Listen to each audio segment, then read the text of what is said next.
بسم اللہ الرحمن الرحیم۔ سعید بن جبیر نے ابن عباس سے ماہ رمضان المبارک میں روزے کے اجر و ثواب کے بارے میں سوال کیا۔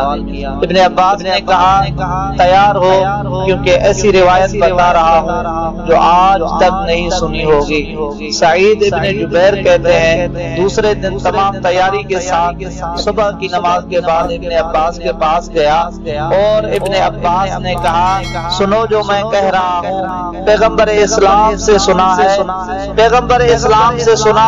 اگر تم لوگوں کو علم ہوتا کہ ماہ رمضان المبارک کیا چیز ہے اور خداوند عالم کیا کیا چیزیں تم کو اس مہینے میں دیتا ہے تو خدا کے شکر میں سے اس سے بھی زیادہ اضافہ کرتے۔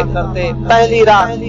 مزید ابن عباس فرماتے ہیں حضرت صلی اللہ علیہ وآلہ وسلم نے ماہ رمضان کی پہلی شب کی فضیلت کے بارے میں ارشاد فرمایا کہ ماہ رمضان کی پہلی رات کو خدا تمام گناہوں کو ظاہری ہو یا مخفی میری امت کے بخش دیتا ہے اور 20 لاکھ درجہ اونچا کرے گا اور 50 شہر تمہارے لیے تعمیر ہوں گے۔